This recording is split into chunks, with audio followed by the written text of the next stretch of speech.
All right, good evening, everyone, and welcome to the May 23rd meeting of the Board of Directors for the Waynesboro Area School District. And we apologize for the delay. We did have conduct an executive session prior to tonight's meeting.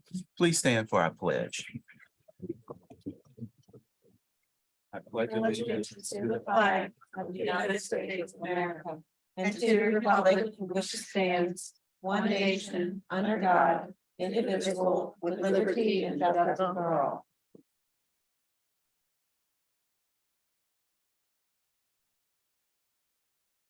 all. Before we get started this evening, we're going to conduct a moment of silence for Ken Hamby, who served as a school crossing guard, fire police, and school security for our district.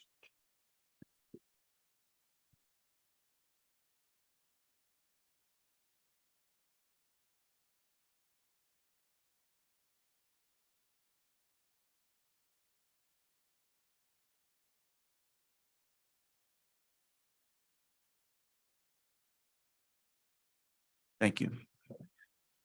Our prayers go out to his family and friends. Let's go ahead and get started. Let's start with roll call. Okay. Mrs. Strike? Here. Mrs. Miles? Here.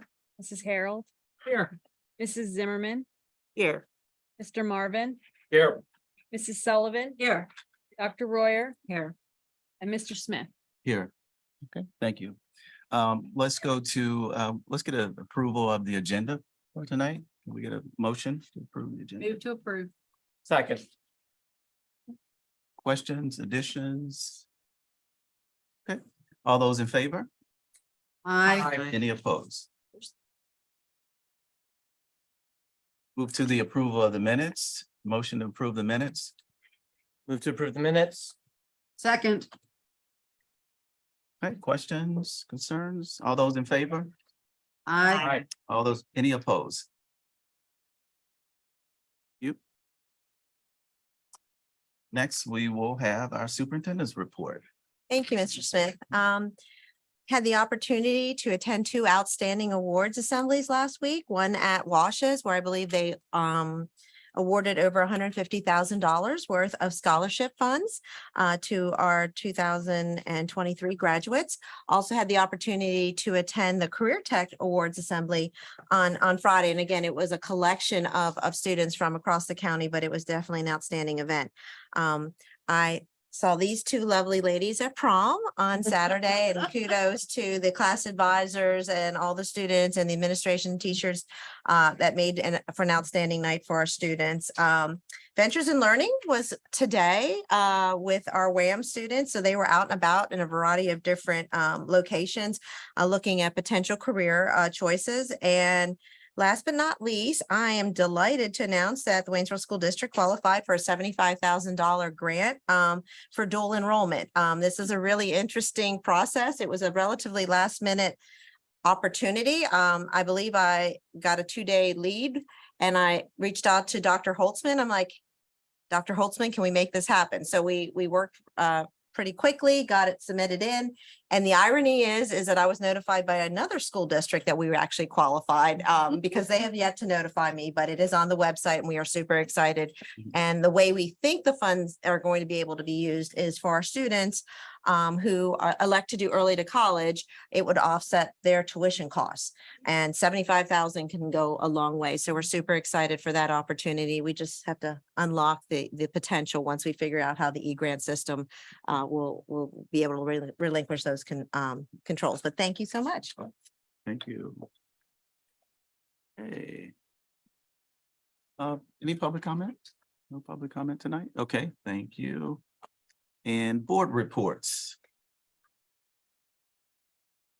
Facilities met last week, had some good discussion. We have a lot of summer projects that we've kind of already approved to various previous meetings. So on the docket for the summer, so it's gonna be a very busy summer. So we're very thankful for our Mr. Adams and the rest of his team as they kind of oversee all the various projects. And almost all of our buildings have something going on. And so a lot kind of happening. And so we'll actually touch a little bit on that later in our discussion as we talk a lot about ESSER funds, because that is a lot of what is funding these projects over the summer.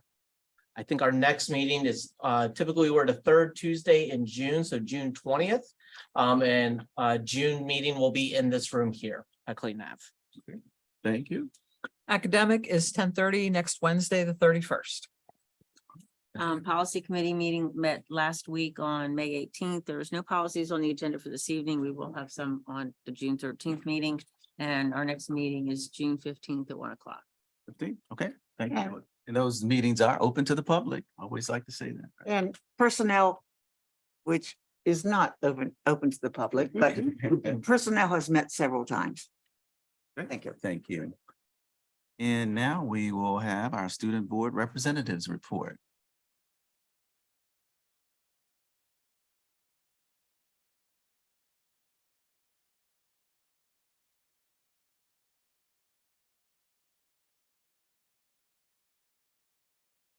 You're gonna make me cry. Don't actually look at me tonight.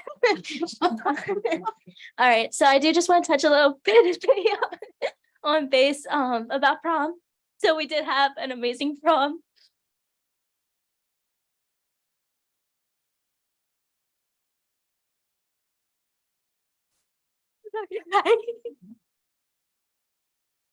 Did I give her tissues? Thank you very much. So we did have an amazing prom. Thank you, all of them. So we did have an amazing prom. So just being able to experience that the last year, all that good stuff. They did a great job. And so yeah, the yearbooks arrived to a hill. So they're going to be delivering them through the lunches today and tomorrow. And then for us seniors who don't come in all the time, we do have available pickup at the office. So that's where we pick up ours. And then last meeting, as I did mention, we are waking up at 5:15 and being at the high school for the NHS meeting. We did get to back that up a little bit. Unfortunately, our White House tour did get canceled, but we were able to go to some awesome museums like the Aerospace Museum, the Holocaust Museum, some other museums around there, along with looking at the Lincoln Memorial where you guys saw the picture. And then so we did get to experience that. Walking DC was really fun. Visiting the food trucks was really nice. And there was no sketchy people. So that was really the highlight of the trip. Sketchy people. And then the award ceremony, like Dr. Sternheim mentioned, was super amazing, seeing all the scholarships and amazing things that all of our peers are able to accomplish, and just seeing them being honored and awarded all their hard work. It's not easy coming your senior year and your junior year, one of your hardest years, figuring out what you want to do. So seeing everyone being able to be honored for all their accomplishments, along with like prom queen and Queen and King, they deserved it a lot. It takes a lot of work being a high education student and trying to persevere through everything, in sports and academically. All right. And it is the final countdown for seniors. As you can see, I'm getting emotional, and I promised I wouldn't get emotional. So it is next week. We're starting the lovely graduation practice. Being able to go back to our elementary schools is super exciting. I'm ready to go back to Mary and see all my teachers, even though half of them have moved, but it's okay. Being able to just see where I did start out all in Waynesboro and how it's come full circle, as well as just being able to finally get ready to walk across the stage. So hopefully I don't fall on graduation, guys. That's the goal.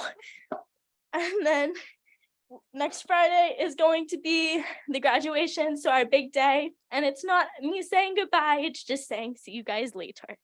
That's what I'm going to keep saying. So I will come back and visit. Okay, I'm done, so I can go cry now. Oh, girl, you are going to be a mess next week.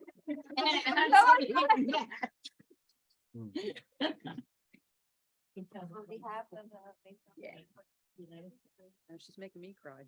I know. It was sad. Huh? She's so sweet. Dr. Sternheim. Yes. We have her family introduced. Right, Ryder, you want to introduce your family that came with you?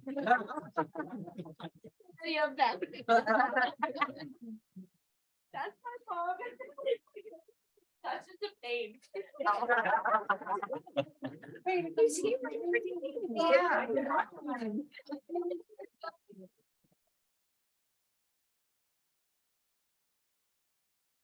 Thank you, Riley. We have enjoyed you.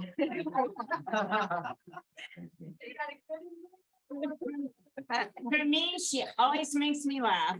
And that, like, that's great.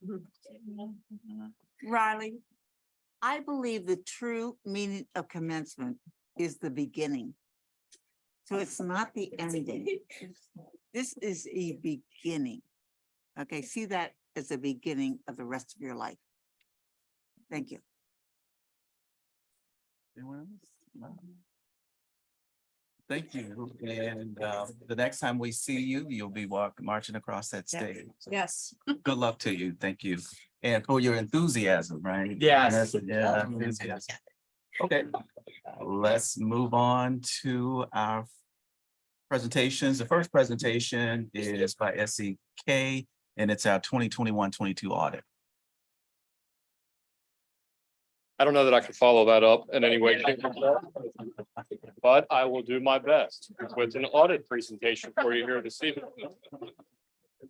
So what I have in front of you, and I handed out a small presentation for you here this evening. I'm going to try to condense it down into about a 5 to 7 minute overview. What this has done is it's combined the audited financial statements, our management letter, and our required communications with those charged with governance. Over 100 pages of financial information into a hopefully concise format for you here this evening. Before doing so, I think you'll be very pleased with the results from the audit this year. First and foremost, we were able to issue an unmodified audit opinion, which is the best opinion that we can issue on the financial statements. It was a positive year financially, and I'm also happy to report that there were no findings related to our audit. So again, I think 3 positive notes stemming from the audit, and we'll look through each of those here this evening. So the second bullet point just makes reference to the unmodified opinion, where again, we as your auditors issue our opinion on your financial statements, and we feel that the financial statements are materially correct and can be relied upon. An audit is not an opinion or results on internal controls, nor an opinion or results of a fraud investigation. I know sometimes people hear the word audit, they think that we look at every transaction. Although it may feel like it to Eric while we're here performing the audit, we do not look at every transaction. We perform sampling to ultimately issue our opinion. As far as our single audit is concerned, where we look at federal program or programs, this year we did have to test 2 separate programs. The IDEA cluster or the special education cluster, as well as the ESSER funding. We look at a deeper dive of those as far as compliance and internal controls over compliance of those 2 federal programs, and happy to report that there were no findings. The next bullet point, we'll just turn briefly now to the financial side of things. So the general fund overall for the year had an increase in fund balance of about 2.4, almost $2.5 million. And that is after a transfer to the capital reserve fund of about $200,000. Total general fund revenue was just over $71 million for the year. The biggest fluctuation was in the federal revenues, which totaled about $7.4 million, which obviously included the ESSER funding during the year. As far as the expenditures were concerned for the year, about $68.5 million, an increase again due to spending of those federal funds, primarily through salaries and benefits. Also, a positive note was within the food service fund. It had an increase in net position of about $657,000.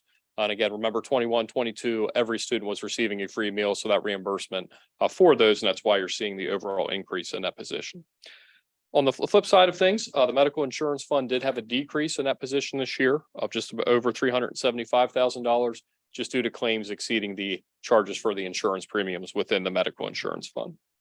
The last 2 items that I have are the required communications with those charged with governance. Had there been any significant issues in completing the audit or disagreements with management on accounting principles, we'd have to report on those in this letter.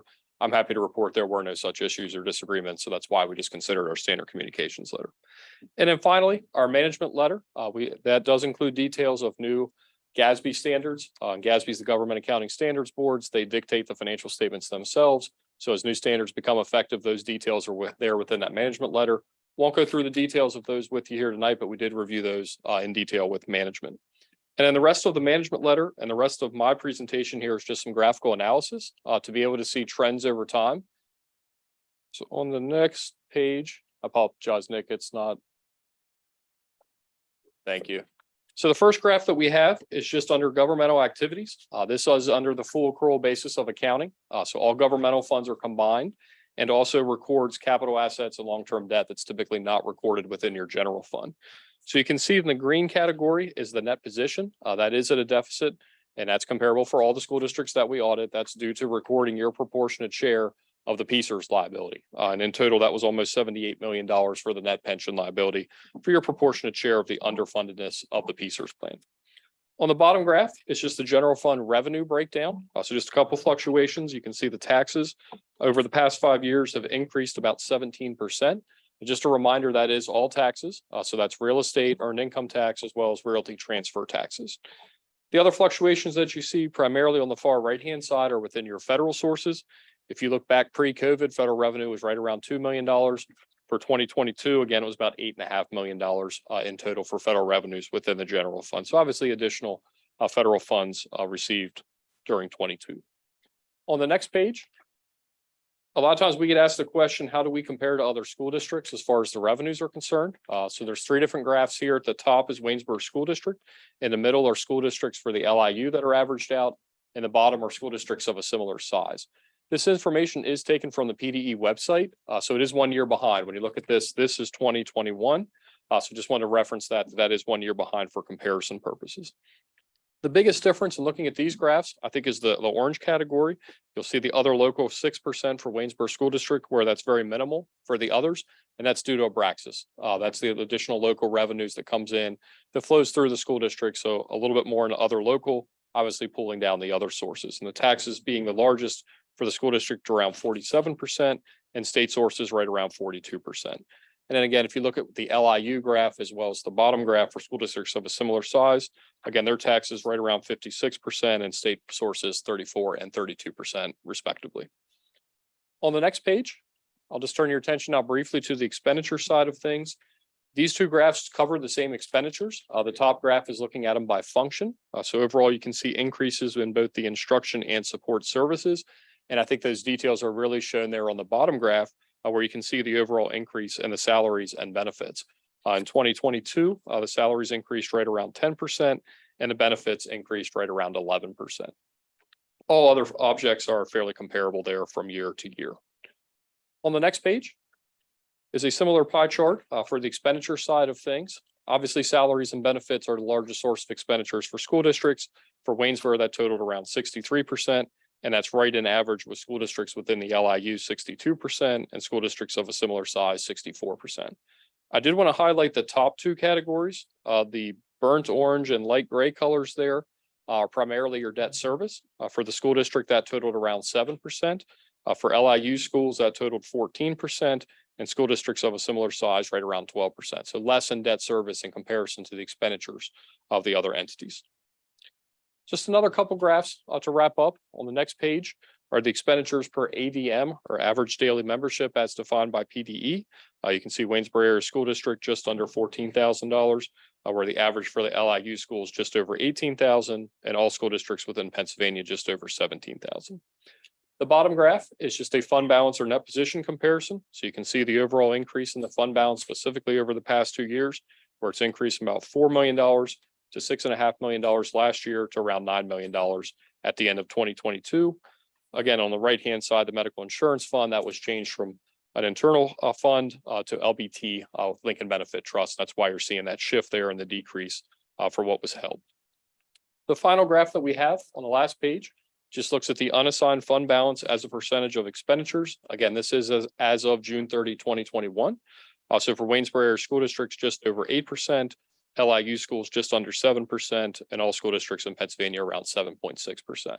Just as a reminder, I'm aware that you did make a transfer about a couple months ago of $2.4 million to the capital reserve fund. So obviously that's not taken into account in any of the numbers, and specifically that graph there, looking at the unassigned fund balance. So once again, just in summary, I think very positive results from the audit this year. We were able to issue an unmodified opinion, which is the best opinion that we can issue. It was a positive year financially for the school district. And again, happy to report that we didn't have any findings related to our audit. I know that was a lot of information. I hope somewhat fairly quickly for you, but I'm happy to answer any questions either from the presentation or from the actual audit documents themselves. That seemed like that was the best one yet. Was this the shortest? Is that why? Well, that's it. But I mean, the information was Sure. like, I'm feeling like, wow, great. I appreciate that. Thank you. Well, and I'm going to say this more directed to Mr. Holtzman, but when Mr. Holtzman took over, those numbers look nothing like that. And over since we got, Cindy and I went to that meeting in January after we just came on, and we got hit with these penalties. There was no money in the general fund. So Mr. Holtzman, Ms. Truax, really hard, to get this in this nice position we're in, as well as, several boards that have served since then. So I'm glad it's happy news today, Certainly. and good for you, Mr. Holtzman. Well, no, that's a district decision to really kind of get the books set back in a good position. And Mr. Stafford was here through that whole process. Yes, he was. Yeah. Everyone. Yeah. Actually, Not crying right now. I was gonna make a joke about auditors and crying, but I just couldn't quite put it together. So I did think about it, just couldn't get there. I sat through a longer presentation last Thursday with this young man. And when he said we had an unaudited audit opinion, this is the best we can possibly get.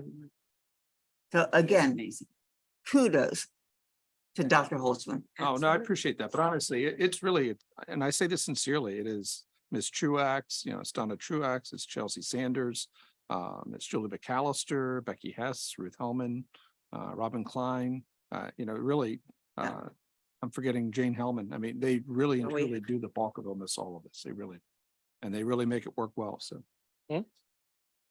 Yeah, so the word unmodified audit. It doesn't sound exciting, but that is the most exciting type of audit you Well, can have. Previously, it used to be called unqualified, which I thought sounded terrible. Yeah. So they at least changed it to unmodified, which is a slight step. Yeah. of improvement These are from auditors. They're unqualified. coming up with the So- terms. So. that first year, there were, I don't remember what they were, but there were 3 highlighted mistakes, and it was bad. Well, It was bad. Fund So balance, our unassigned fund balance was down to about $400,000. Sounds right. I mean, it was a concern from a cash flow perspective. until well, there was tax also a huge mistake. Don't quote me on this, but whereas we had it down as $1 million of revenue was actually $1 million of expenses. Yeah, I mean, it was, right. you There know, was- you remember that There probably was a better than I liability do. on the books that wasn't really being recognized correctly. And Yeah, Yeah. once so, we put that on the books, then we realized we had an additional issue on top of the fund balance issues we were talking. well, and it, hopefully the public, is happy and sees that, we've cleaned that up over the years, and hopefully it's gonna stay that way. Thank you, One sir. last Any thing to note questions? is the no findings piece. Mhm. You can have an unmodified audit, but with several findings. So the two of those in conjunction are both great testaments to the work our business office team is doing. And, I work with numbers all day. So also thank you to you, Mr. Stauffer, and to your team at SEK. I have worked with, companies on smaller degrees. I can only imagine how much greater a school district is and all the different numbers. So thank you very much for the work that you put into this. Certainly. Thank you. I appreciate you saying that, Mr. Marvin. At SEK, they come out and they're at the business manager meetings, they're giving presentations, they're a phone call away when we have questions. So it's not merely just coming in. It really is kind of a partnership, so to Mhm. speak, and to make sure that we're doing the right things throughout the year. And we do appreciate that availability. Thank you. Thank you. Any other questions for? Okay. Thank Well, you. thank you for your time this evening. Again, we appreciate doing a service for the district. If you do have any questions after tonight, please feel free to contact me directly or filter those for Dr. Holtzman, and we'd be happy to answer this. Mhm. So thank you very much. Thank you. Thank you. Thank you. Okay, moving on. It's always great to kind of make sure that we're being good stewards of the taxpayers' dollars, right? Let's move on to our presentation by Officer Gordon on district security. Thank you. Thank you. Dr. Sternerheim asked me to come in and give a kind of a brief update on some of the goings on that's happening in the district in this open forum. Next week, I give you your presentation, an executive session on the more specific numbers on what we as a police department have done and throughout the year. So couple of the things that we can control, we've had some comments from the public in reference to some incidents that have occurred off the property and that have occurred in years past that are being published on social media. Some of the things that we can control, obviously, in the school are reported incidents in the school, investigate discipline and criminal charges if necessary, conduct threat assessments. We now have threat assessment teams in all of our buildings. They've all been trained and they all conduct threat assessments as needed. They're doing an amazing job. As they do threat assessments, I'm brought in usually towards the end of the threat assessment and basically brought up to speed on how that threat assessment is worked out for the student or for the person that they're doing it on. We also provide remediation, direction for instruction, and positive incentives for behavior. These are usually at the middle or elementary levels where we can do the positive incentives for behavior. They usually react the best. The remediation, again, is usually at the middle or elementary level to provide remediation and direct instruction. Leaping Nick? Couple of things that we cannot control. The big one that jumps out, it's not number one on the list here, but the big one that jumps out is parental support and supervision. That obviously is where the root of a lot of the causes of the problems that we have. Incidents that are not reported, we get incidents reported frequently that are days, weeks, months old. It's kind of tough for me to follow up on a criminal investigation that's days, weeks, or months old. And one of the biggies, social media communication outside of the school setting. That's a constant problem. That's been a constant problem for me here. This is I think my 10th year here. And social media is probably the hardest thing for me to deal with or to control. Obviously, social media posts that are made at midnight are now affecting the next day at school. And it's constant, it's every day. So social media communication outside the school setting is probably one of the biggest things that is problematic for us. Some of the things that we're doing to help, and some of these things that I'm involved in and some of the things I'm not involved in. So the district's cyberbullying policy is obviously posted in every classroom. That's something that we train and talk about to all the students every year at the beginning of the school year. Direct instruction, again, that's coming directly from the principals or from the teachers in the classrooms. The school climate survey, project team, leader in me, learner social skill groups, Laurel Life on-site counseling, all the way down to the Safe to Say hotline, everything in between. I'm going to have to rely on Dr. Sternerheim to touch on. Those are kind of her, kind of in her wheelhouse. The Safe to Say hotline, I'm the number one caller for the Safe to Say. I usually get the first call, 3 o'clock in the morning and midnight on a Sunday. But the Safe to Say hotline's been great. I mean, it's worked out exactly the way the state hoped it would.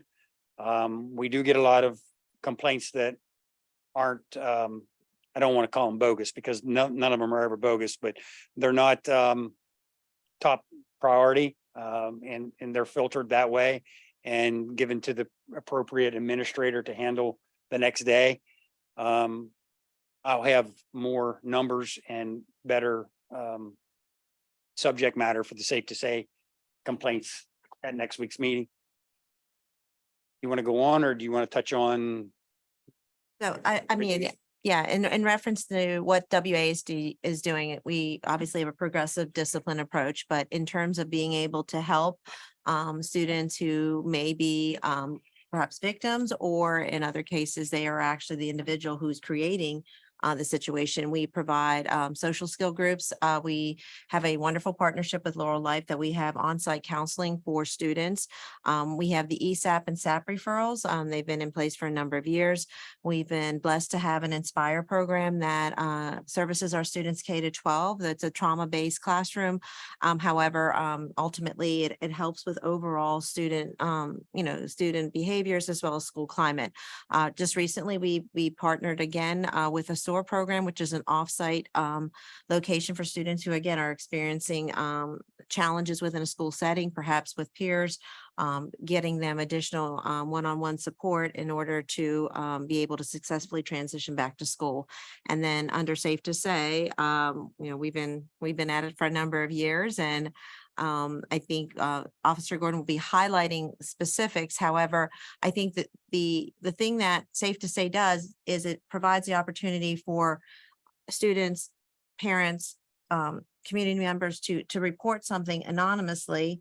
So oftentimes we're told, well, they didn't want to tell, they didn't want to report it. They thought that someone would find out. So we don't even know who reports the incident. But when we get that information, the more detail that a student can provide or a parent can provide, the better it's going to be for an investigation purpose. But it is completely anonymous. Like we would have to subpoena in order to get, and like, there's really no need unless it's a bogus type Right. report. So, thank you.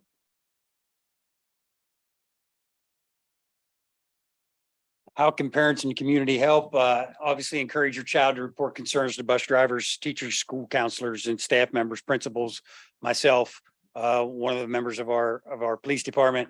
Now that there's 3 of us, we are at more of the schools more often, being able to spend more time at the elementary level, more time at the middle school level, and of course, my office is at the high school.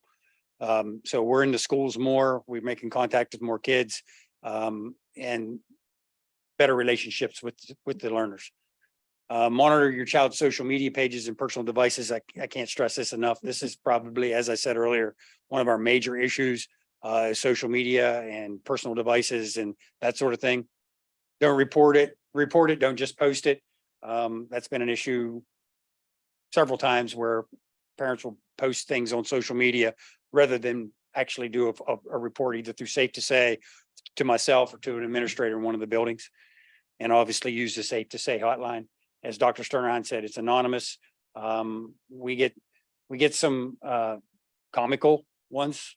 A student threw his trash on the ground in the cafeteria kind of thing, and then we get some very serious ones. So it's a definite good tool, and I'm glad that the state went to it. 66 anonymous reports so far this year on Safe to Say. 30 from WASHs, 30 from WAMs. The number one report has been tobacco.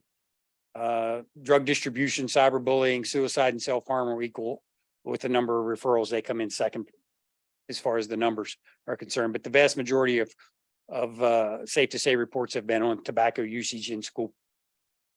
Drug distribution, cyberbullying, suicide, and self-harm are a close second. Can I ask a question? I'm interrupting you. Sure. You don't get a call about tobacco Absolutely. at night. Sometimes. Oh, Whenever they make Wait the, till 6 whenever the, o'clock. whenever It's the, 6 o'clock.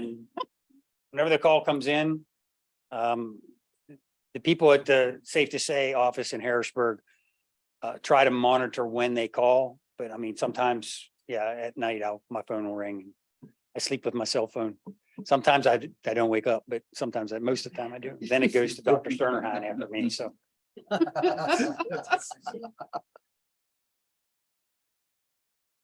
So that's all I have. Any other questions or comments from anyone?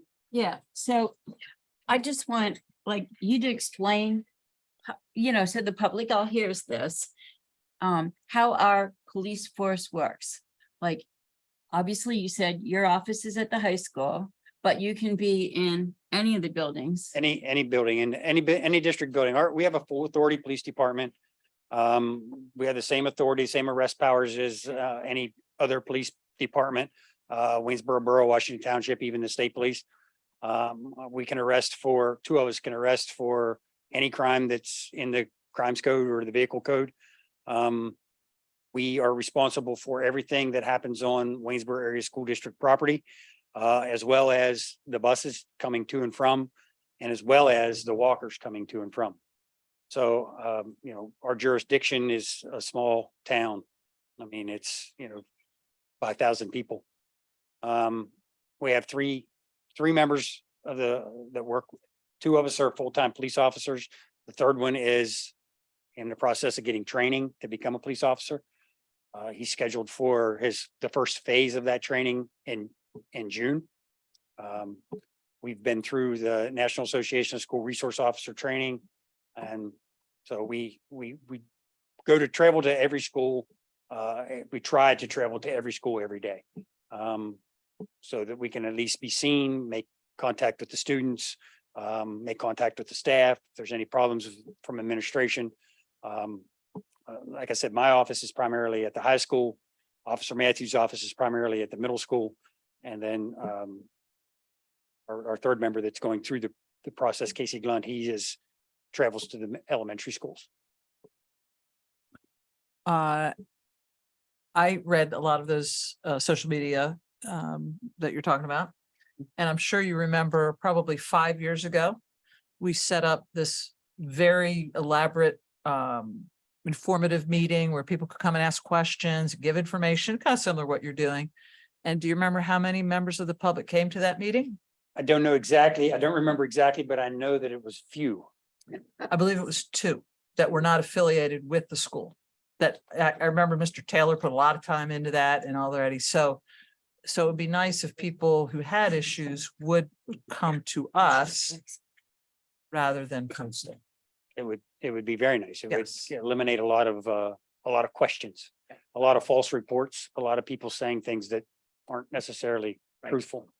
The main thing I wanted to make sure everybody understands is how you three guys are really on top of things. Like, things don't just get pushed under the carpet. They are dealt with, and they are dealt with long-term. So, Hundreds of incidents a year. Yeah. That we deal with, hundreds of incidents a year. Not all criminal, obviously, not all of them are criminal, and some of the criminal investigations don't lead to a prosecution or don't lead to an arrest. But yes, we deal with hundreds of incidents every year. Probably myself, I probably average 3 or 4 a day, just myself, things that I'm dealing with. So, and it's odd because different times of the year is busier than other times of the, obviously this time of the year, it's extremely busy, the end of school. But different times of the year, it seems like the reports are low.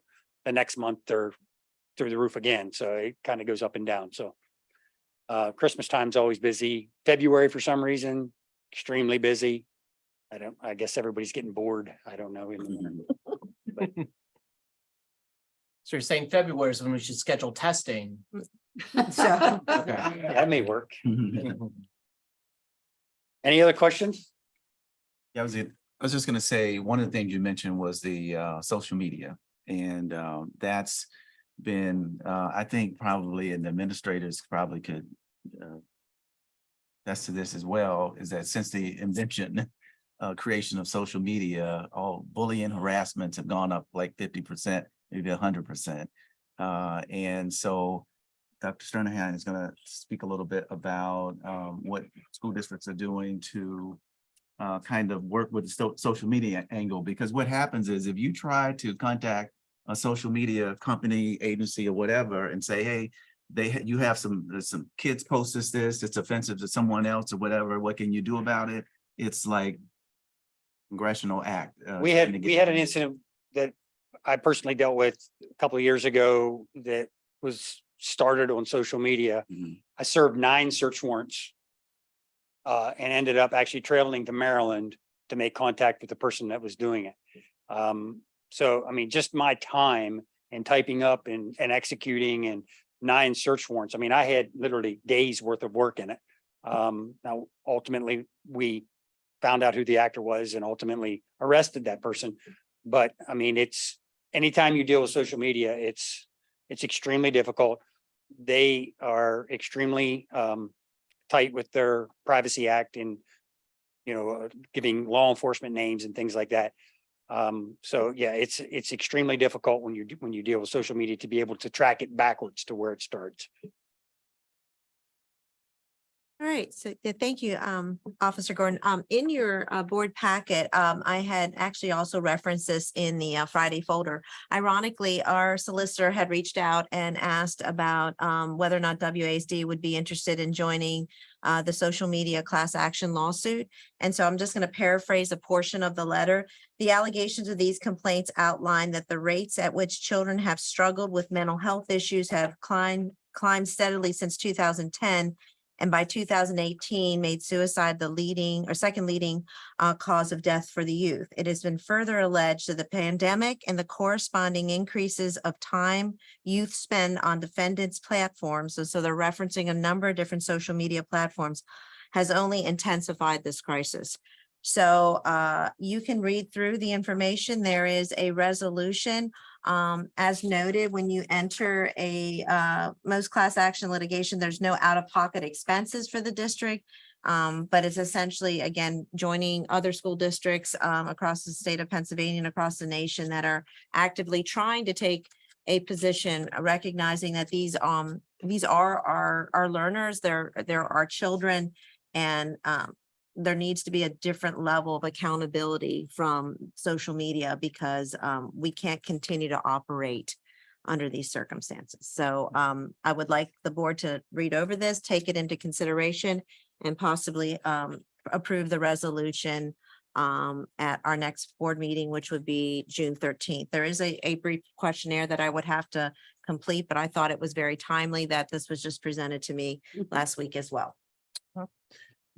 We're asking, once again, parents to be active participants with it in this process as well, in checking social media posts, not just the one that they show you. They have, maybe some people have 2, 3, and they'll show you the one that's the good one and not necessarily the other one. So just stay proactive and working with us to curtail some of that. Any other questions, comments for the good of the cause? Okay. We move down to our first order of business under student waiver. Dr. Deshawn. Yeah, we're just asking you to approve the student waiver with a hearing we had today and waive going along with the recommendations that were made by the committee, which Miles and Dr. Royer and Dr. McCallum and some others were a part of. Okay, motion to approve student waiver. Move to approve. Second.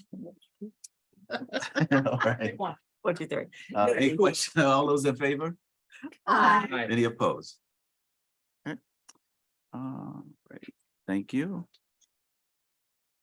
Move down to our next item, personnel, Dr. Deshawn. Yes, thanks.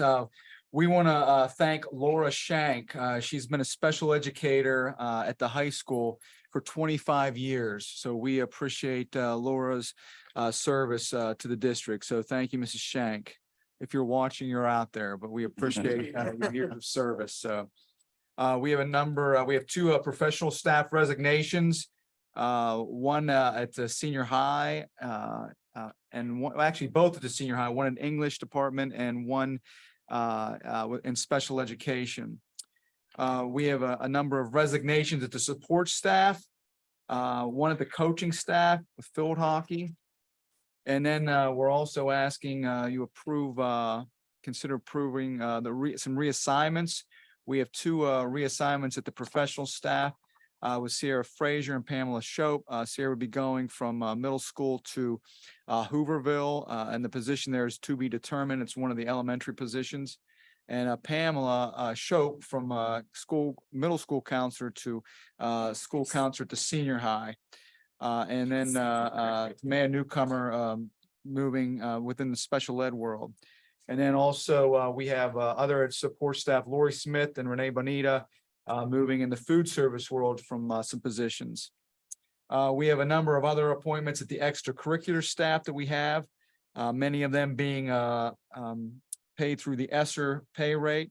We're asking also for some approvals for some substitutes for over the summer, for the summer camp, for some teachers that may or may not be there, and some paraeducators also.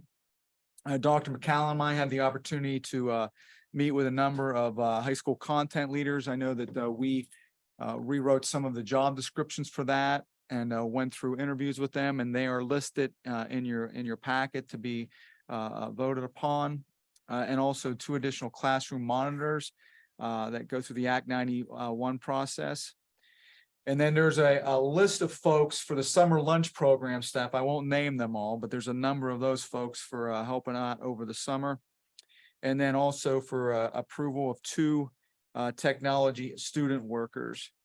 And furthermore, a support staff substitute, we're asking you to appoint him. Also, that's Jacob Fogel.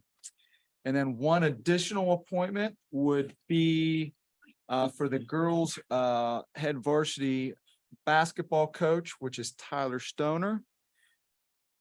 And then we have 3 professional staff. We're recommending a Haven Benedict for special education.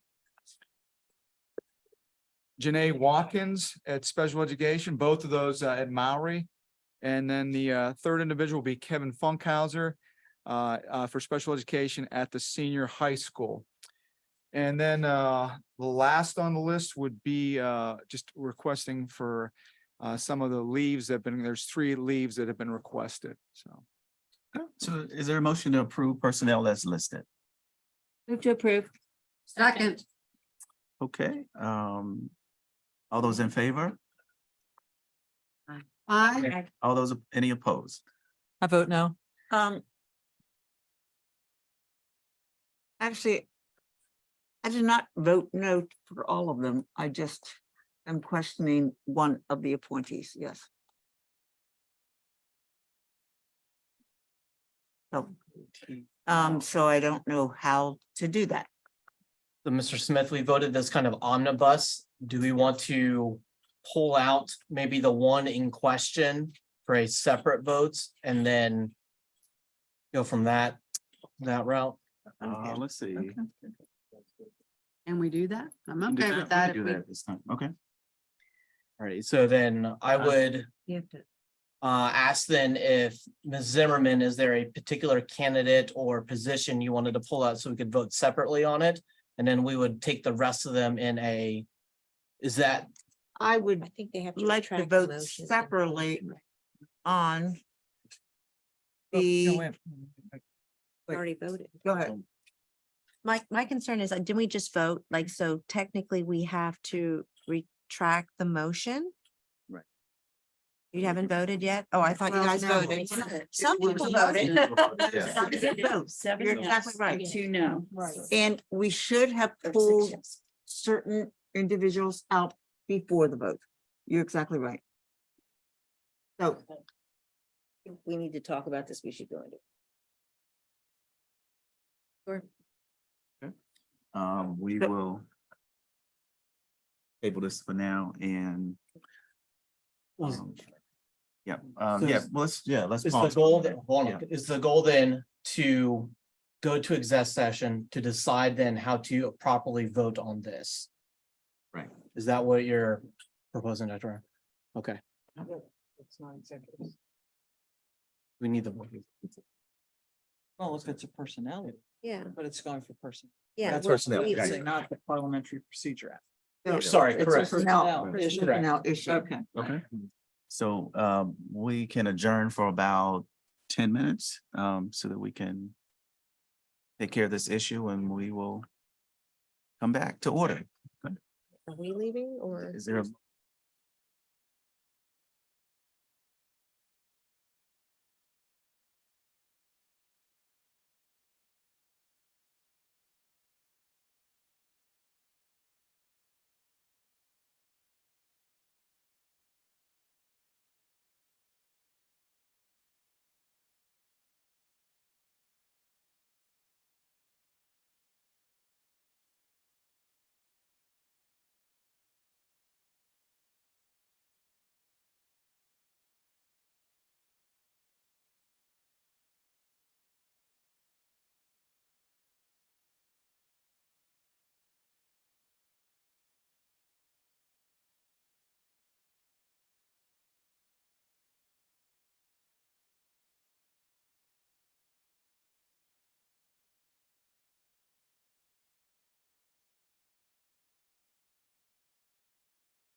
Okay, all right. Sorry about that. There's a miscommunication among the board. And so the motion to approve the personnel as listed is approved.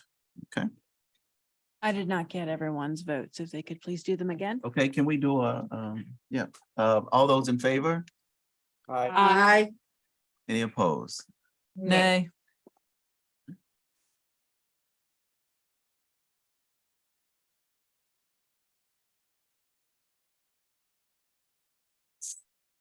Okay. I'll do it. We're good. We're good. All right. Okay, let's Okay. move to our next item, and that's job descriptions. So thank you, Sorry, Mr. huh? Smith. Yeah. So these are not very detailed job descriptions by any means. They essentially look more perhaps like postings under our vision of first choice. We've been on a journey where we have had teacher leaders, we had admin leaders. Mrs. McGuire is currently serving as our director of first choice. And so through some conversations with the personnel committee on the board, I'm looking for approval for a 1-year commitment as a stipend position as a first choice pillar leader in the following areas of academic, whole child, careers, and innovative learning. My hope would be under the leadership of Mrs. McGuire, as well as the building admin and obviously the teachers, all that are involved, to really hone in and focus on these 4 areas and really refine the process. I should say the framework, so that it just becomes naturally embedded in what we do. So there are some priorities listed there. We can continue to tweak those, but essentially it's establishing it as a stipend position for 1 school year with the hopes to be able to utilize that smaller group to really work through some additional work that we need to do to really refine the first choice process. So that's the one. Does anyone have any questions regarding that? So the job description is actually for 4 positions. Yeah, so we just sort of, I put them all Maybe- together. I'm just thinking maybe the position title should be first choice pillar leaders and then like list what the 4 are, Sure. Mhm. just to clarify for anybody that doesn't understand. Sure. No, I think it's fine for them to be together. I think that's great. That way there's like, it sort of defines that. So like, I think what we did is we outlined here, and I want to thank Mrs. McGuire for helping with this, actually identifying the need to have summer meetings or work sessions. Like, so it is one of those things that, and it is open to any member of the admin team who is interested or any member of the teaching staff. So, we would like to post that in the hopes of getting some interviews set up with Dr. Deshawn and myself, and being able to move forward that with just a 1-year position. The other position listed, we're in a unique situation. Dr. Vincent Ondeco is expecting, and she will be out beginning in September. So what we're looking at is, and she's our early childhood coordinator, we're looking at a stipend position for the duration of her leave. So I'm still working out some details. She has very detailed notes is what she does every month. So this would be an internal posting initially. It would probably be a challenge for a classroom teacher, but we're looking at it from the perspective, it's perhaps something they can do before, after school, or then maybe having 1 or 2 days of release time during the course of that month. So we're going to continue to work through it. Again, we need someone during that period of time because like I said, she is she'll be on leave from mid-September till mid-January.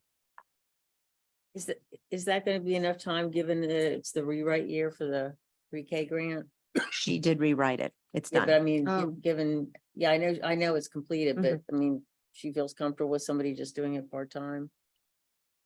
At this point, I mean, we can entertain someone doing it full-time. I feel that she will continue to That's be what I was thinking. active in it. Yeah. And we can talk about what that looks like during the course of her leave. So But is this job description significantly different than the one from before? So is this like replacing the one? no, actually, I asked Dr. Vincent Ondeco to take some of the same information, and then she also refined it as well. Now, actually, there was a more abbreviated job posting. Mrs. Kuzer, do we see the more abbreviated? Is this is the actual posting? That is that is the job description, but I do have the posting if you would like me to email it Yeah, to you. that's what we need to see as well. So the posting is that this is the actual job description. The posting for the stipend position does look a little different. I apologize for that disconnect. So That's okay, when Mrs. Nemzik was in this position, is Mhm. this the same job description or has it changed? I believe we made some revisions, but really it hasn't changed that much. Now, Okay. I believe the difference would be, Mrs. Nemzik was really the foundation and she did a lot, with like Be the Village. And I think Mhm. she took portions of that with her in her new position. Whereas Dr. Vincent Ondekos was more about a systematic change and doing some, data collection. So a lot of the same job descriptions exist, but, it has evolved somewhat since, we've started the position. Okay, got it. That makes sense. Yeah. Should evolve. Sure. And Yeah. I just want to, although it has nothing to do with job descriptions, I just want to give a shout out to the kindergarten Acadian scores. Apparently they are off the chart. And so we want to recognize our kindergarten teachers as well as hopefully recognizing that this is there's a direct correlation with our students or our learners being able to participate in a pre-K program within our district. So thank you for that. Amazing. Dr. Cernerheim, Yeah. I have emailed it to you and added it into their ability to see if they refresh their screen. Okay. Dr. Sternheim, I'm assuming I love the draft thing, by the way. They're in draft form until they're approved tonight. Mhm. So you're not looking to make any changes. You're just saying they're draft until we They're- approve. Yeah, they're drafting until. Mhm. Got it. So is there a motion to approve the pillow leader and early childhood consultant Move to approve. job description? Okay. Any other questions? All those in favor? I had to refresh. Aye. Aye. Any opposed? Thank you. Thank you. See, move, SEK 2021-22 audit. Dr. Holzman. Yes, sir. Thank you very much. So the audit you have for discussion and action tonight is, of course, from 21-22. Again, there was a delay and not only for us, but for several other districts. Just to give you a heads up, SEK did lose the primary auditor that was handling this. So then it reverted back to one of the members. It's here this evening, so switched out. So that was one of the reasons why there was a delay across the board for several districts in the area.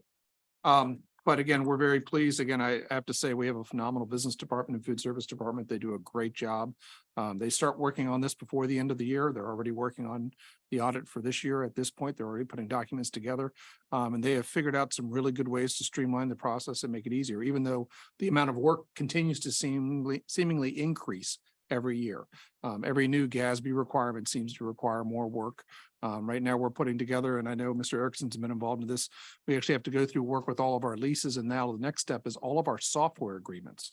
So anything that has software, we have to identify its really whether or not it's an asset or a liability, so to speak, in the sense of we have to determine and pull costs out. So for example, if we have a agreement with laptops, we have to now pull out the software piece to that. Even though it's not there, we have to figure out a way to calculate that and then start using that from a kind of like an asset depreciation law perspective. And it's amazing how much more work this requires. So not SEK's fault, by the way, this is a GASB fault. So, but anyway, we're asking for your approval of the 21-22 audit. Okay, is there a motion to approve SEK audit? Move to approve. Second. Any other questions? Dr. Holzman, all those in favor? Any opposed? Thank you. All right, and now, general 23-24 general operating budget, Mr. Marvin. Alrighty, so I have included kind of in your board packet a write-up kind of the budget committee's budget considerations for the 2023-2024 budget considerations. The goal is that this will also be posted on the school website for the public to access as well. Just in terms of, as I go through, you have the kind of the actual dollar amounts listed there. However, just for sake of rounding, I will kind of round the numbers a little bit as I go through. So I kind of wanted to first just kind of paint the picture of kind of where are we as a school district before we get into some of the specifics for next year's budget. So as we look at last year's revenues, kind of think about revenue in three buckets. You have your local taxes, your state revenue, and then your federal revenue. Sometimes there's other revenues as well. But for last year, local revenue was 36.1 million. State revenue was 29.9 million. Federal revenue was 8.2 million. I do want to note that approximately 6 million of that is ESSER funds. And again, ESSER funds are one-time use, kind of use it or lose it funds, and you can only use it for specific items. So that'll come up a little bit later. And so if you look at the total revenue for last year, it was approximately 74.3 million. And so how does that then project to next year? So what are we projecting then without kind of any increases for 23-24? So we're projecting local to be 37.3 million. That is only a 3.2 increase. So just on its own, we're only projecting a 3.2 increase from last year. And then just for the kind of public knowledge, you saw it in the pie chart from the audit. What this means practically for the school district is we really only have 47%, or we only have control over 47% of our budget of our revenue. So we don't even control half of our revenue, sort of thing. So more than 50 of that is contingent on other factors. State revenue, we're projecting 32.7. So this is a 9% increase. However, this is a guess. Dr. Holtzman, I think, has done a good job of trying to project what we think the state will give us, but until the state actually approves their budget, which happens after we have to do ours, usually, we don't know what the state will give us. And so again, a lot of this is kind of guesswork. And then we are projecting for next year, federal to be 8.1 million, which is, a 1.7 decrease from what we got this past year. But again, roughly 6 million of that is ESSER funds, and we have to use all of those by September of 2024. And so I just want you to have in mind that $6 million is going away after this next budget cycle. Okay, so that's kind of as we look at the revenue pieces. As we look at the expenditure pieces, just again rounding, last year our budgeted expenditures was 74.3 million. This year we are projecting 79.3 million. And so I just want to note, what does that even mean? Roughly, that means we are having a 6.6 increase from last year to this year. That's the difference of roughly $1,122,966. Okay, so that is our current budget gap between our projected revenue and our projected budget. A couple of things then to note: why has our budget increased? Thankfully, we have 5 new adds to full-time staff. We're hiring a brand new HR director. We're going to hire 2 new teachers for the high school. And then, as Officer Gordon mentioned earlier, we have 2 new police officers that will reflect fully on our budget for next year.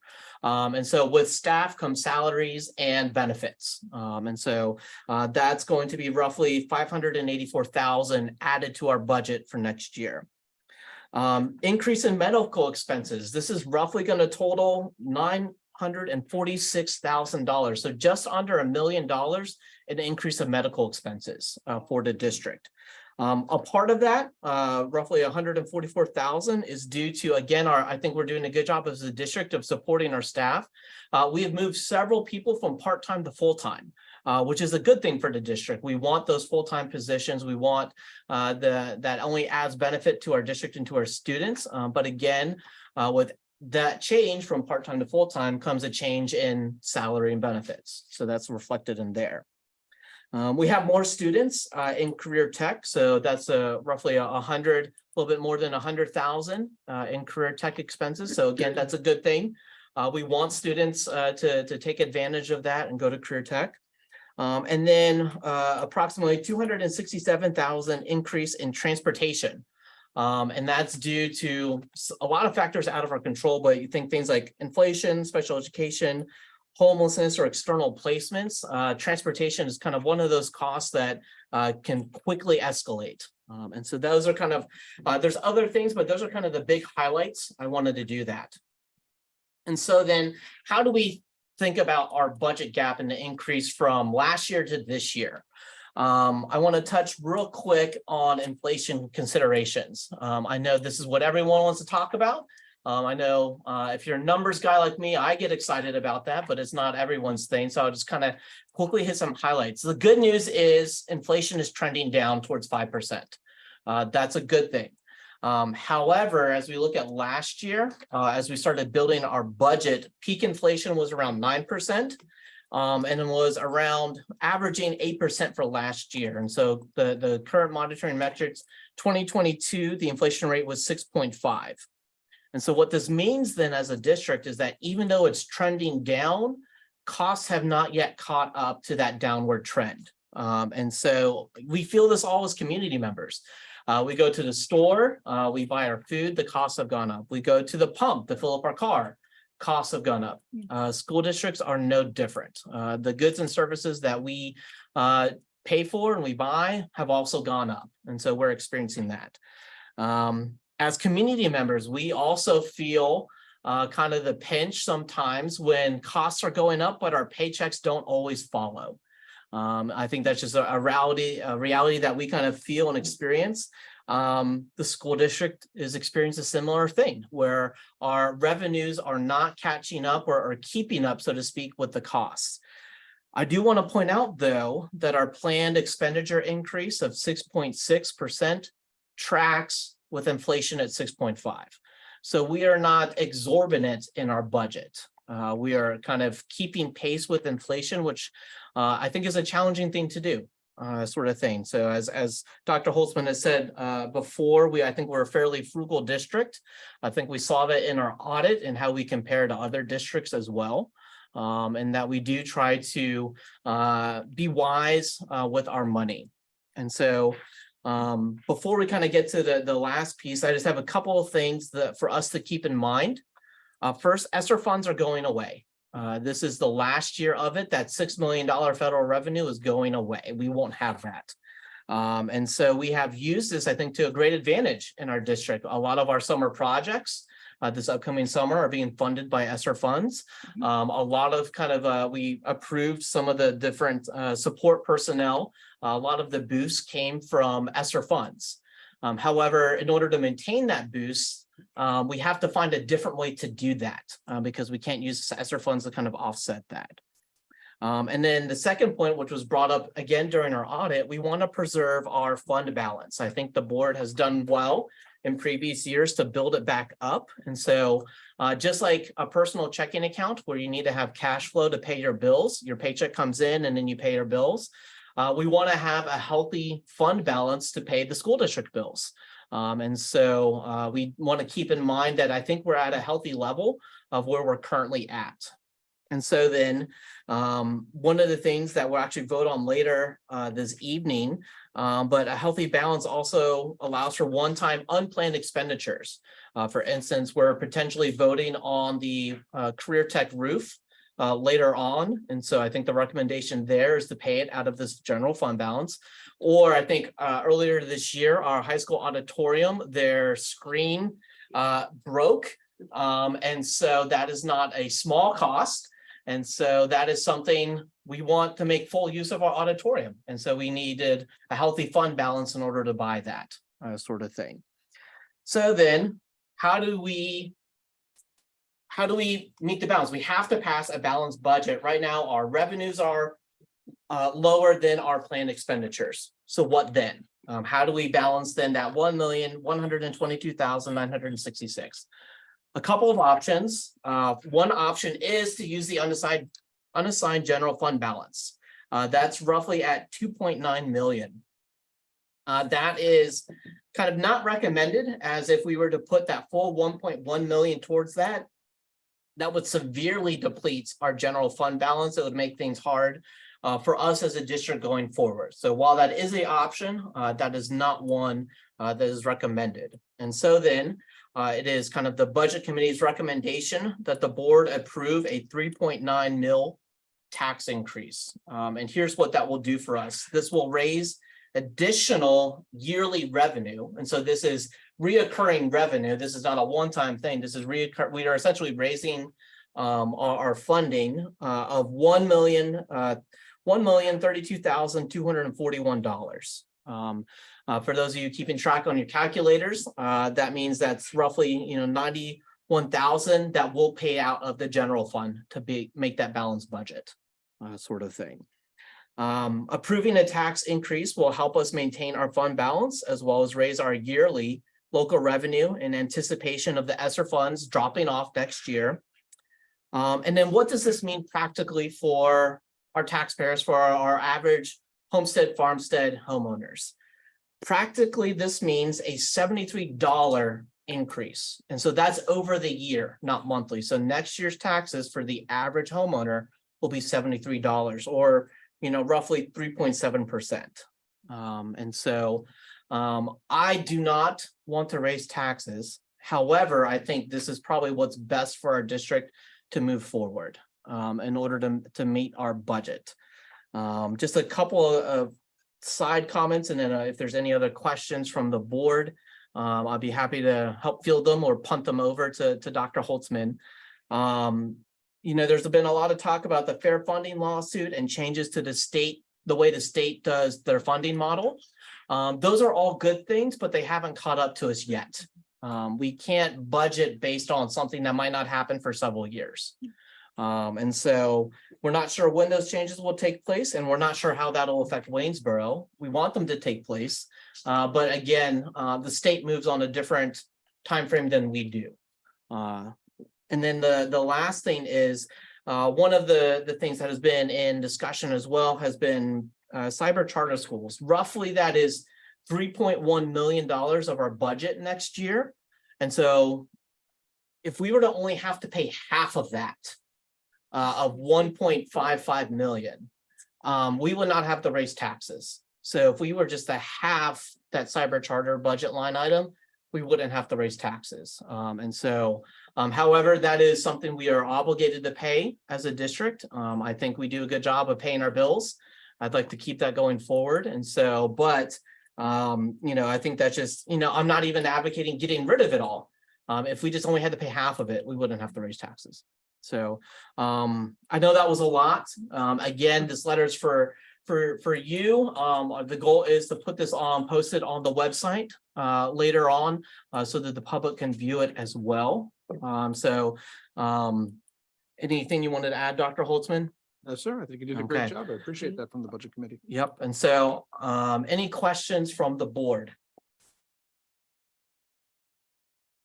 If we're voting to approve this general operating budget, does that mean we're voting yet to approve the tax increase, or does that come down the road? Or is this the tax increase? And Tonight. it's the way we have this set up, it's Okay, doing both. okay. But Just that's wanted to it's a make good clear. question to ask. Yeah. Yeah. Just want to make clear. Mhm. Okay. Yeah. And this one it's doing both. Yep. So voting yes, we'll vote to approve the budget and with And- the tax increase. And should we mention that the whoever determines has said that the maximum we could raise taxes is like 5.7, so we're nowhere near that. I mean, isn't that, And you're correct, Ms. Miles. So the Act One index, which is an The Act One, inflationary yeah, index. okay. So for Waynesboro for this coming year, it's 5.7% or rounded 6 mils. right? So the district could have raised, you could raise your taxes up 6 mils without even seeking exceptions. You could even Okay. seek exceptions on top of that if you so desired. But the district chose not to go after exceptions back when they voted in January timeframe, December, January. Okay. But again, right now, the proposal is 3.7% versus the potential 5.7%. James, actually, I think you've explained this extremely well. Yeah. And, but I am on the budget committee, so maybe I understood it better than others, but still, I'm limited as far as budget understanding goes. However, you mentioned the fair funding, my recent readings was that the fair funding from the PA legislature would not even take effect until 24-25 school year. Mhm. There's no way that we are gonna see any of fair funding this coming year. So just to let everybody else know that we can't count on any of these monies now. And what else did I want to say? But it's just the fact that, oh, I know. I do really want us to reach out to all of our voters and let them know why we're raising taxes. And I've spoken with local news.1. I mean, they'll publish it. We just need to get this published, why we are raising taxes, why it's necessary to raise in taxes, assuming that that's what happens tonight. We just need to be, real forthcoming as far as. I mean, as a why it's budget committee, we necessary. are transparent. I know I like the meetings and they are open to the public and I find them exhilarating. But I know that that's not everyone's. I know that's not everyone's cup of tea. So, but I think it's one of those, like, those are open to the public. There is a lot of number crunching that happens, but we are transparent with our budget. It's one of those things where we don't have anything to hide. We think this is the best step for our school district. Because if we don't do this, then what we're doing is we're taking this out of our general fund balance, plus next year losing roughly $6 million from the federal government. So then we're roughly in a $8 million hole. And that's, I've never seen $8 million in my life. And so I don't, I can imagine how trying to manage that would be that much more difficult going forward. And look how many years it's taken for us to build up this general fund. I mean, do we really want to go there again? Only question is, are there any programs or initiatives that had to be removed from the budget in order to decrease the budget that are significant or that were beneficial to a good number of advocates? I think we trimmed a couple. I don't think we tried to do some trimming, but a lot of it was more on like one-time stuff versus like regular stuff. I think our technology department did a good job of actually going through and starting to evaluate. Dr. Holtzman was talking about the subscription stuff, what are we actually subscribed to? So trying to figure out what are our teachers actually using and why are we paying for it? And so I think we did a good job of a little bit of trimming there, but in large part, we tried not to take away stuff, but we tried to quote unquote tighten our belts a little bit. And so I think you see that in the fact that we're tracking with inflation rather than at a 9 or 10% budget expenditure increase.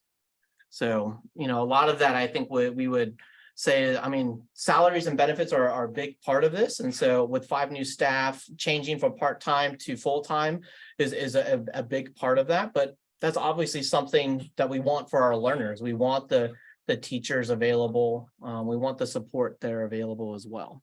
So I don't know if you have anything specific you wanted to mention. No, you're right. And again, just a couple specific items, small items, and I say small items because in the scope of the budget, they're small, building budgets.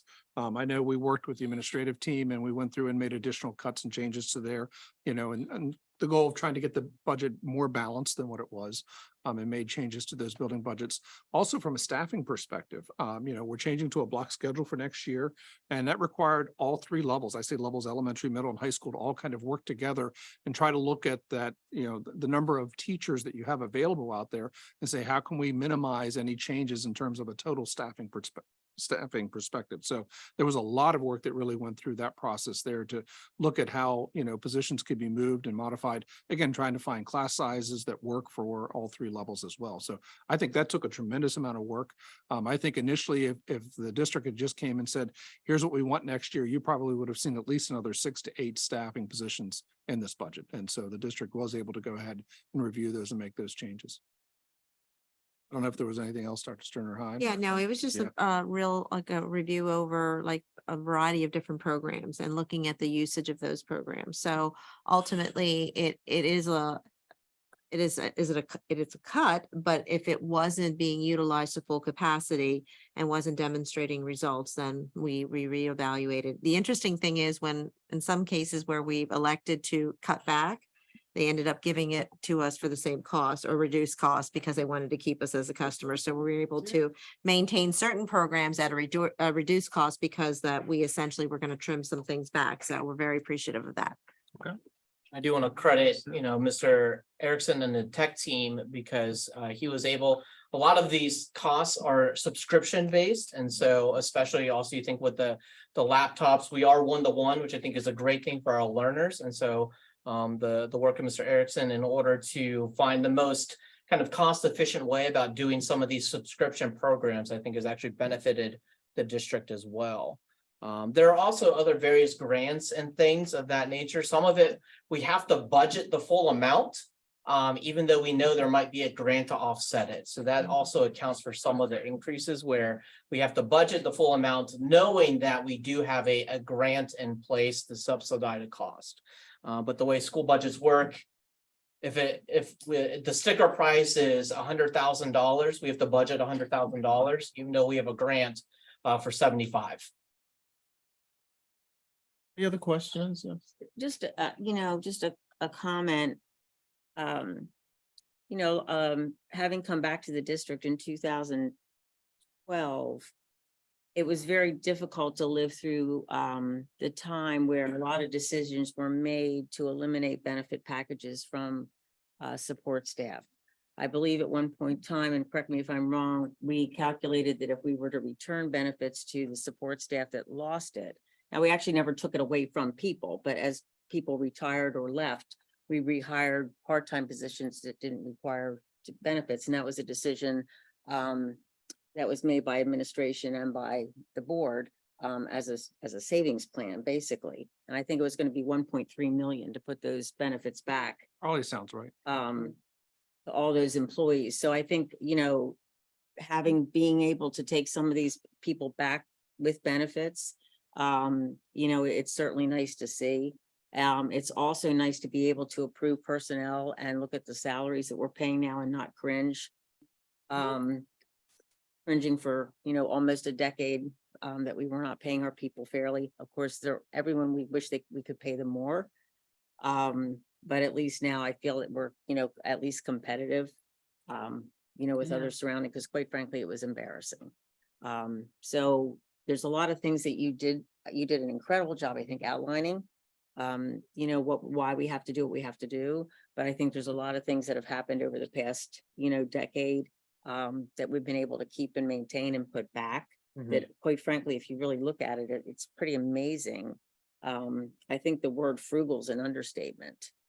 That we've been able to keep all the things, and Dr. Sternerheim, you did that over the past 5 years, or 6 years as the assistant superintendent too. So it's been what you've been working on too.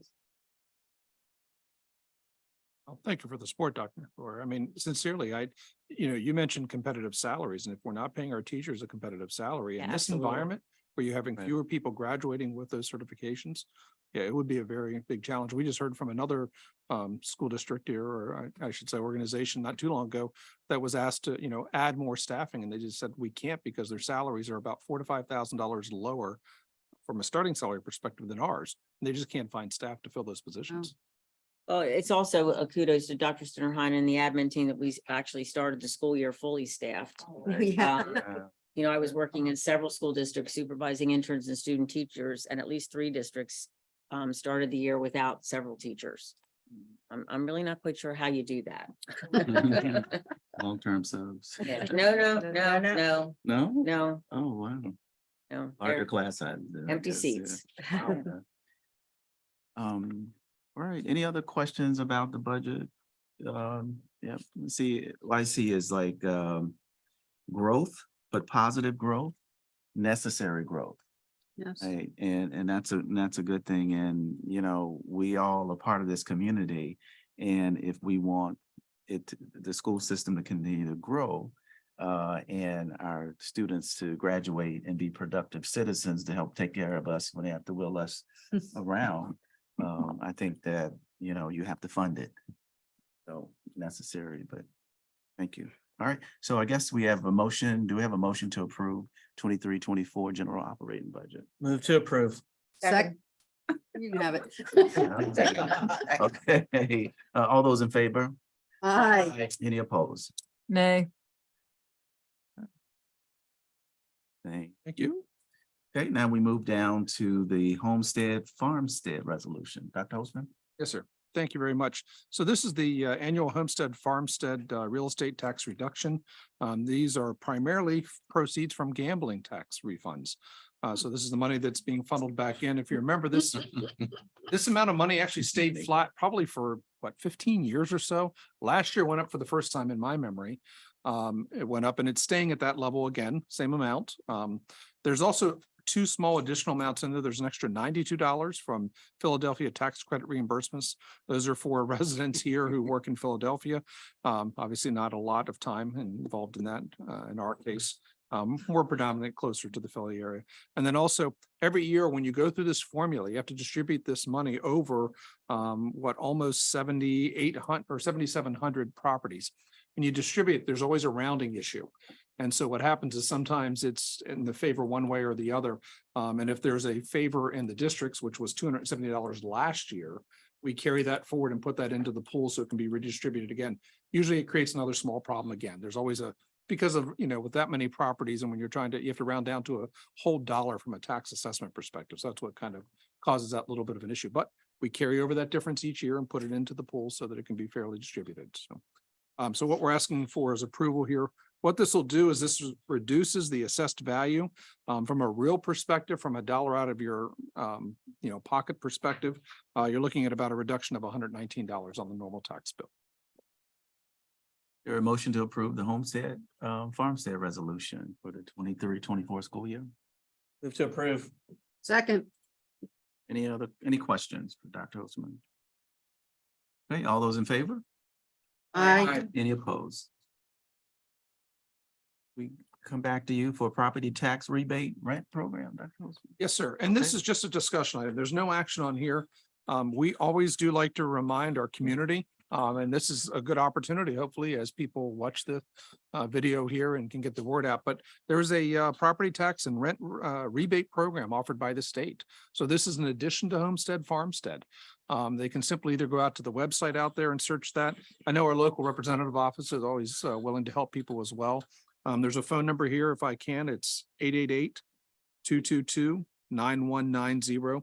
But it has income levels. So if you own your house, you can make up to $35,000, or if you rent, you can make up to $15,000. And you can receive some rebates against your property tax or your rent in this case here. So again, this is another opportunity to use some additional funds from the state to basically help offset someone's property taxes or their rent at the end of the day. So there is some potential changes to this in the new budget for 23-24 by the state. The state's talking about increasing the amount of money that someone can earn because inflation has been such an issue over the last couple of years. They're talking about some of the latest bills were moving it up to, I think it's $45,000 instead of $35,000, which makes some sense given the inflation rates that we've seen. So I just wanted to make people aware of this program. People do take advantage of it. I think I had some metrics in here. They're always a couple years behind. From 2020, which was the last year that we have available, 1,609 households in our district took advantage of $612,000 or an average of $308 per household. A good little rebate against your property taxes or your rent. Girlsman, is there an agency that assists people with doing this, or it's all done and they all do it on their own? Yes, certainly there are. If they call the phone number and again, I don't want to put Representative Schimmel's office on the spot, but I believe that his office has helped people in the past. I believe even some of the senior centers will help out as well. I think the Office of Aging in Chambersburg would probably help. Yeah. Yeah, it's not a very complicated process. And again, it's a nice benefit financially. Yep, you're welcome. Any other questions? Dr. Holzman, okay. Move down to the FCC-TC Annex Roof Project. Yes, sir. Thank you very much. So This is something we found out very last minute. The Career Tech had identified a roof issue. This was the section that was original back to 78. So it was not replaced during the renovation that we had back in 2011 timeframe. They came out probably what, I think we gave you kind of a heads up on this and presented just this information to you at the last board meeting. That's how recent we received the information, but we wanted you to have some time to look at it and consider it. Our share of the cost is approximately $153,000, or I'm sorry, $183,000. And we have two choices. We could either use one-time funds, so coming out of our fund balance to pay for that, or we could go ahead and participate in a bond or a loan issue with the Career Tech, with the other school districts. That would increase our costs about another $70,000 if we do that spread out over 10 years. So our recommendation would be to go ahead and use one-time funds and make a one-time payment to the Career Tech towards this project to have that done. Again, talking to some earlier conversations we had this evening, as Ms. Harold had said, there was a position in time where a couple years ago, if you had said, what are our choices? And I would have said, you probably have to borrow the money and pay more money. So this is another example where, building that fund balance to a decent level has allowed us to actually save money in the long run for the district and for the. So again, our recommendation would be to go ahead and use the one-time funds to go ahead and make that payment. Okay, do we have a motion Move to to, approve. Second. questions? Any other questions? All those in favor? Aye. Any opposed? Thank you.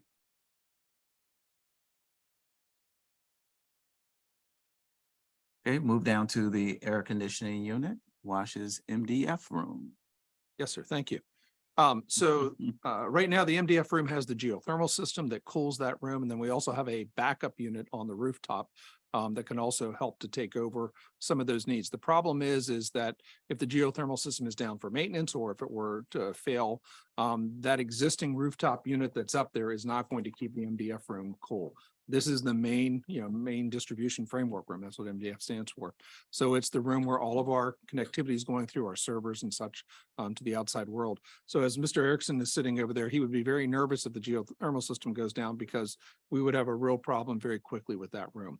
So what we're proposing, and this was something we proposed as part of the ESSER funds, this was approved by the state, is to go ahead and use those funds to go ahead and put in another rooftop unit on there. So we'd have two rooftop units plus the geothermal system. So if we were to lose one of those systems, we would be in okay shape temporarily until we can get it back up and running.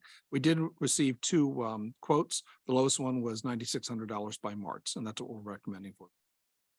Okay, so is there a motion to approve the installation? Move to approve. Second. Right.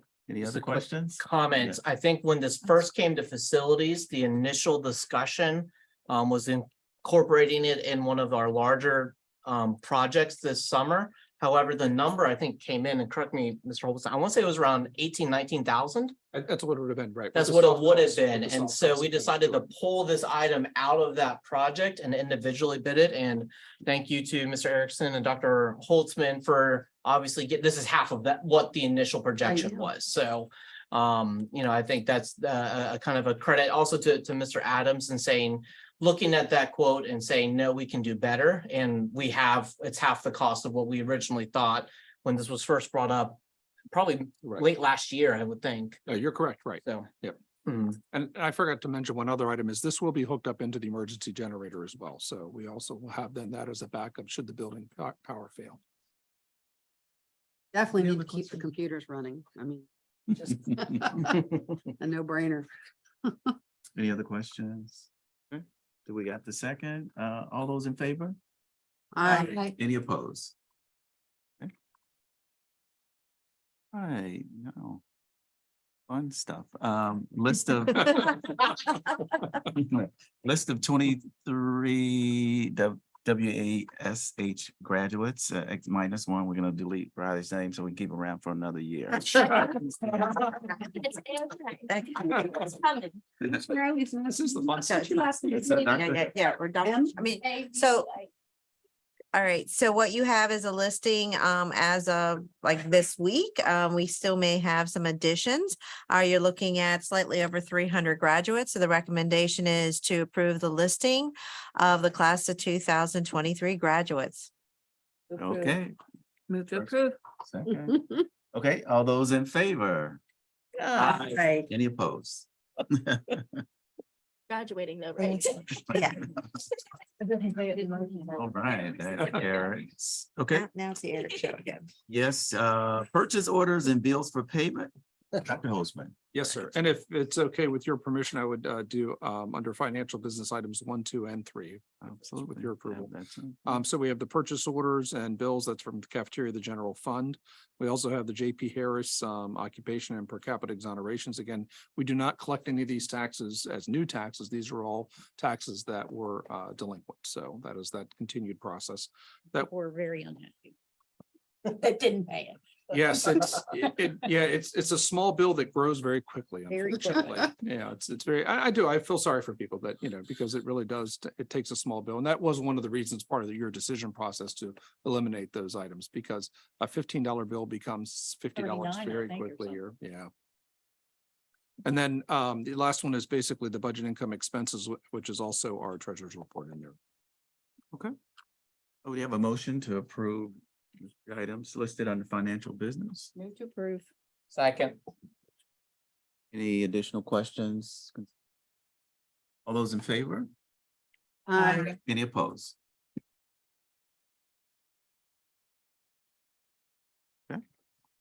Thank you. All right, next, and we move down to Clayton Cabinet comments. First. So Dr. McCallum is in the audience, so I didn't know if there's anything in reference to graduation she wanted to mention. I think that she had asked that if you are attending, that, and then if you also wanted to present a diploma, to make sure you get that information to her soon, real soon. Who do we send an email to? I thought it was Denise McLeese. Denise McLeese. Is it Denise? You wanted to go to Denise? Okay. And in addition to graduation, we do have the WASD Celebration Day, which would be on June 2nd as well, from 8 to 10 in the Oyer Auditorium at Washes, if the board would like to join us as we celebrate the end of another successful year. Dr. Deshawn, do you have any? You've been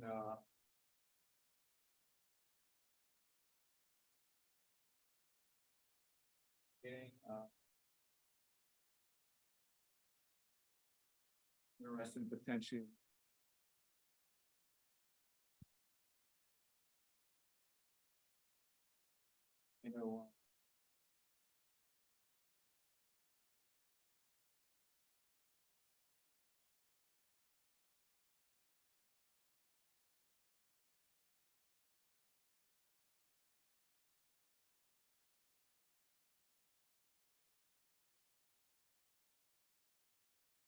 yesterday, if I might add, Mr. McGuire. Good stuff is seeing a group of third graders that are happy mathematicians. I'm talking like happy community of mathematicians that are excited about doing math, talking math, and wanting more math. Was that not the case, Mrs. McGuire? That was the case. I'm telling you, that was exciting. That was the good stuff. What did you say? You may have had some encouragement.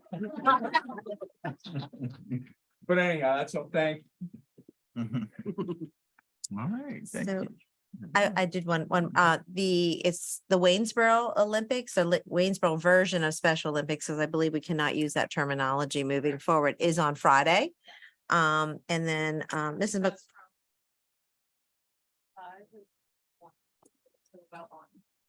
This Friday. Yeah, this Friday. The 20th. Mhm, in the Buchanan Auto Park Stadium.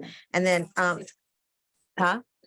please stop, absolutely. And then Mrs. McGuire did text me as well that 6 bikes were given away to our kids today from Grace Church. So we want to shout out to Grace Church, Oh, wow. who awarded Fairview students 6 bikes. So, Wow. oh, perfect. Yeah, that's wonderful. Okay. All right, thank you. And board member comments, anyone? I'd just like to say that Mrs. Fortney's chair is empty here For a wonderful reason. for a wonderful reason, because she gave birth to a baby girl last Friday morning. So that's her reason for not attending this meeting tonight. So anyway. I was gonna mention that too. Okay, and I think Okay. both mother and baby are doing very well. She was a Both are couple healthy. weeks early, but Yeah. Nice. doing well. Anyway, so Yep. she's nor, she would be here if she could, but she's where she should be. Absolutely, and congratulations to the Fortney family, new arrival. Any other comments from the board? I will, just to, to thank our, administrators and everyone for a lot of nice things for Teacher Appreciation Week. All of our PTOs and everybody that did things for, our teachers and our staff. Mrs. McGuire, I was out today and the conversation was surrounding your teacher appreciation journey that you did with your teachers. And I was not aware, but it was certainly very impressive and kind of interesting when people start talking about something, not realizing who you are and that they're talking about. So I saw some nice pictures. But anyway, and I know the buildings also worked very hard to have some movie rewards this week. I was informed by one of the teachers that Mrs. Hess at Hooverville did a lot of fundraising and soliciting. I guess soliciting is maybe not the correct word, but to enable their school to go to see the Mario movie that they were doing. So just a lot of really hard work going on behind the scenes. Absolutely. Very blessed. Just Lana, in addition to the Waynesboro High School graduation, I'm going to be excited to attend the FLC graduation at the Franklin Learning Center on May 30th at 6 o'clock. So Okay. first time going, so. That's great. All right. Okay, all right. And after we conclude tonight, we will be heading into executive session for personnel matter. Okay. If there's. Yes, sir.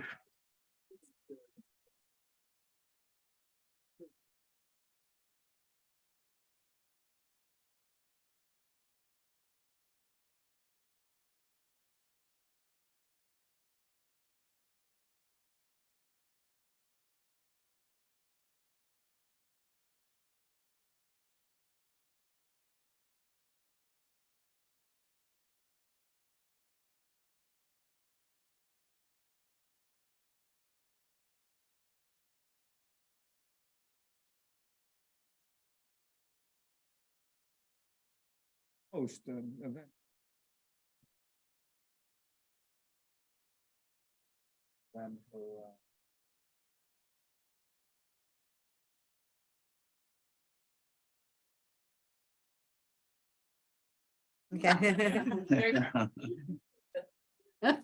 Wow, and on that good note, do we have a motion to adjourn? Move to adjourn. Second. All those in favor? Aye. Any opposed?